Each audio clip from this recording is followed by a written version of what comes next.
Olá, caros amigos, sejam todos muito bem-vindos ao canal Tênis em Help. Meu nome é Alexandre e no vídeo de hoje, pessoal, eu cometi uma bobagem, mas fiquem calmos, vocês vão entender após a vinheta.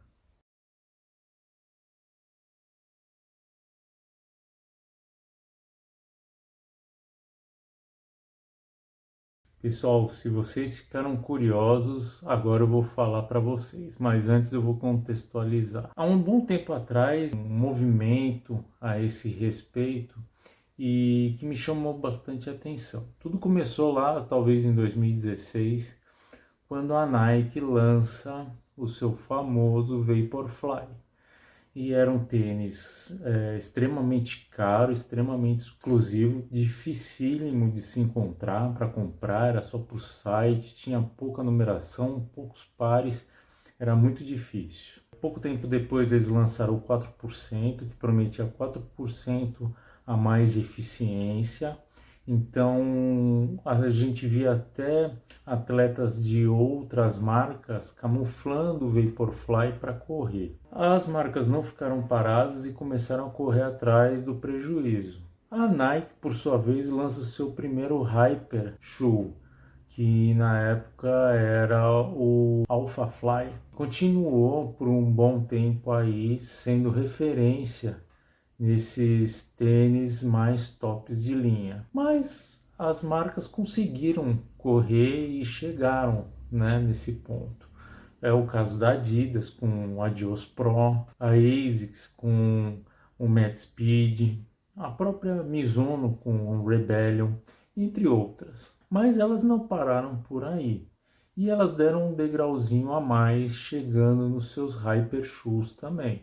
O caso da Adidas com a Adios Pro Evo, a ASICS com o seu Ray, que eu por muito tempo chamava de X-Ray, mas é só Ray. E no final do ano passado, a Mizuno estreou nessa categoria com a sua família Hyperwarp. Eu fiz um vídeo e falei a minha preocupação da possível elitização dessas marcas na categoria do esporte com relação a esses tênis. E até a minha luzinha de alarme ela apagou para uma emergência total, quando, no começo do ano, a própria Olímpicos lança o seu Hyper Shoe, seu tênis hiper tecnológico, que é o Pace, né? E isso me fez acender aí uma preocupação grande, porque não é um fato isolado, isso vem acontecendo, essa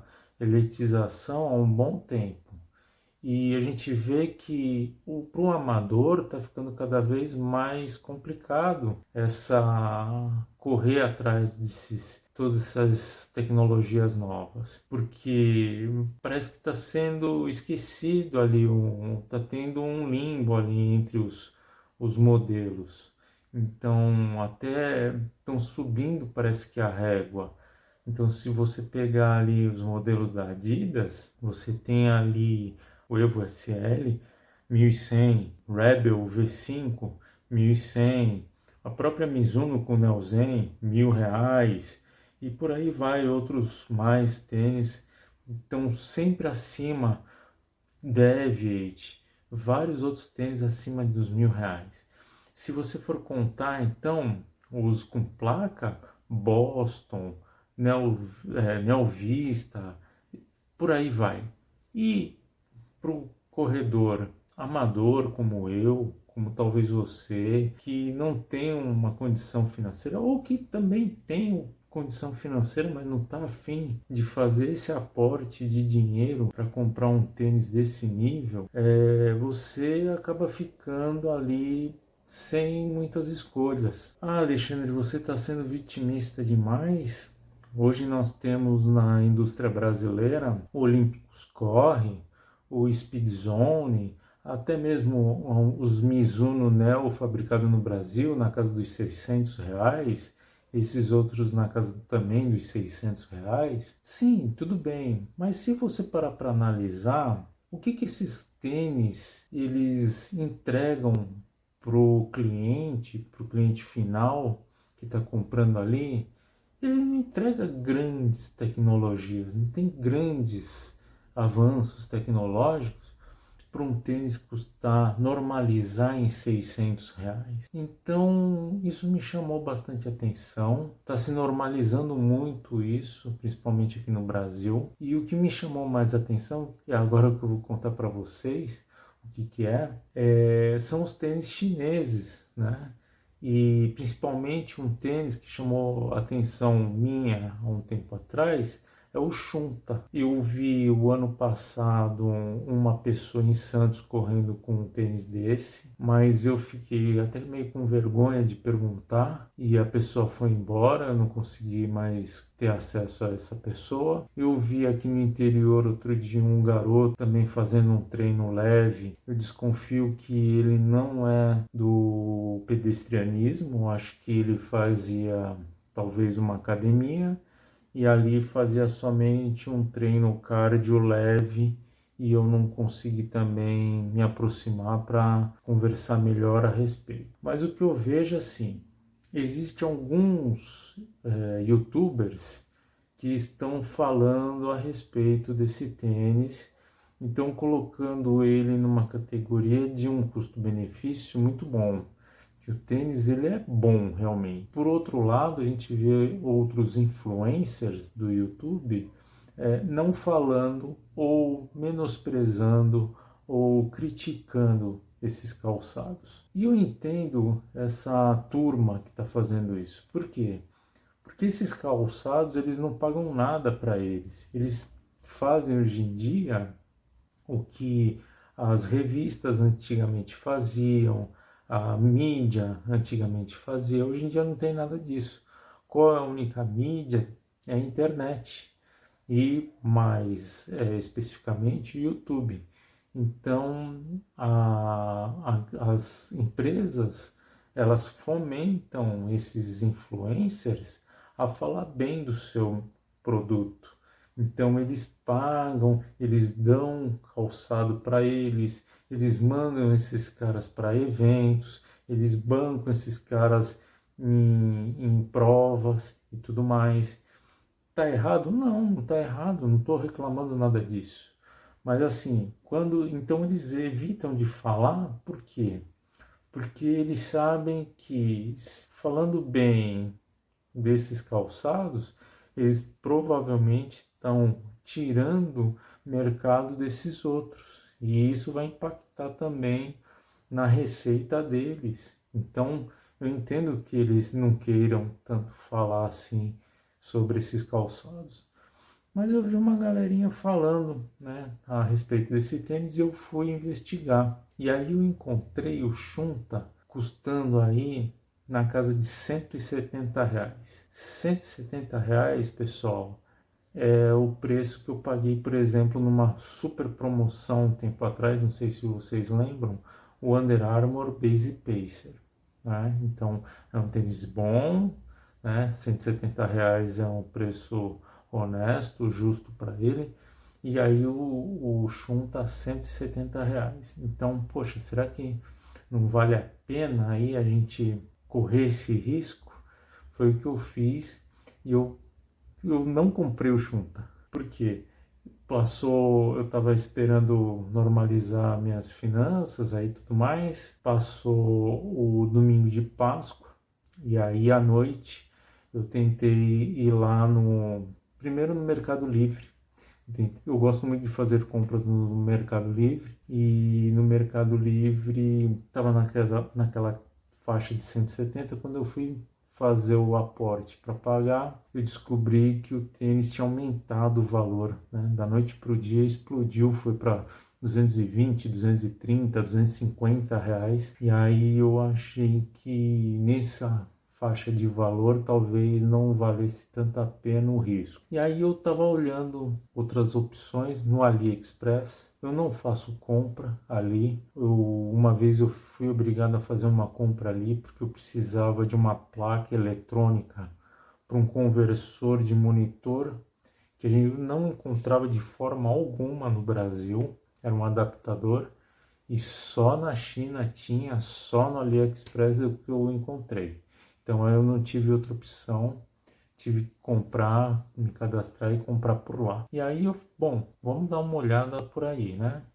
E aí eu encontrei um tênis ali que aparentemente segue a o mesmo DNAzão lá, solado, entressola, aquela entressola meio genérica, e um cabedal também meio genericão, mas é um tênis que ele é um copy-paste do 361 Flame, que é o Super Shoe da 361.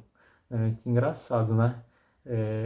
O chinês pirateando o chinês. Como diria o velho ditado, quem com ferro fere, com ferro será ferido. Eu vi esse tênis e aí eu decidi dar uma chance. Por quê?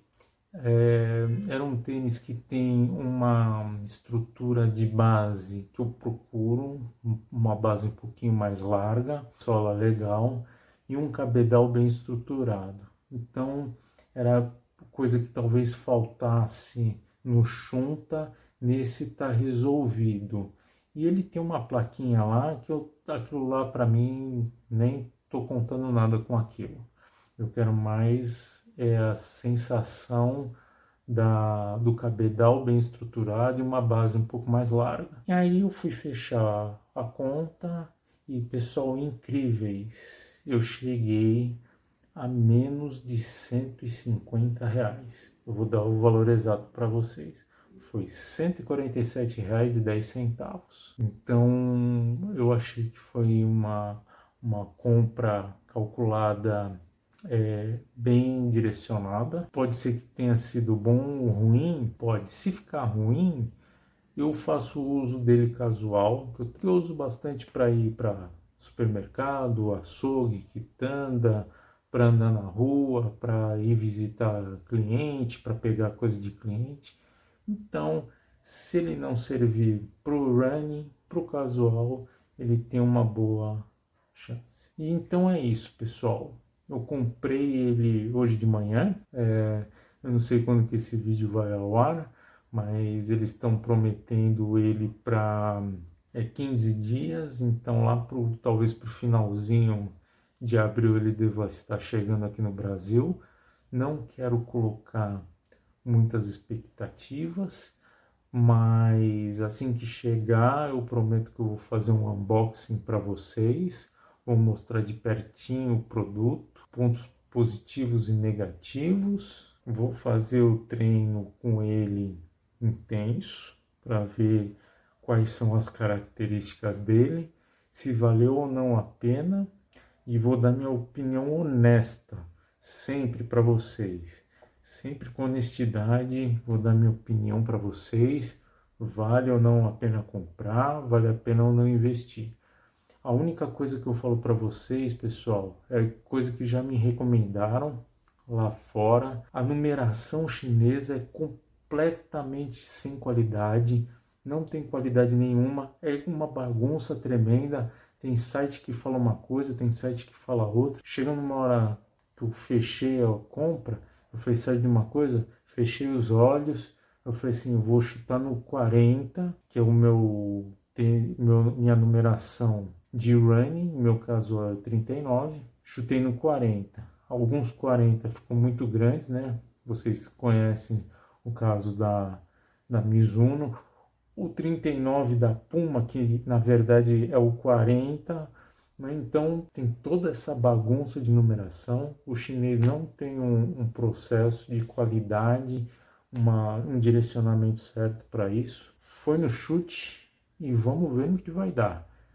Sempre na honestidade. Quando eu chegar, vou fazer um unboxing e mostro para vocês todos os detalhes. Para quem ficou até agora, eu peço humildemente seu like, a sua inscrição, colocar o sininho de notificações, compartilhe o vídeo com seus amigos, põe um comentário.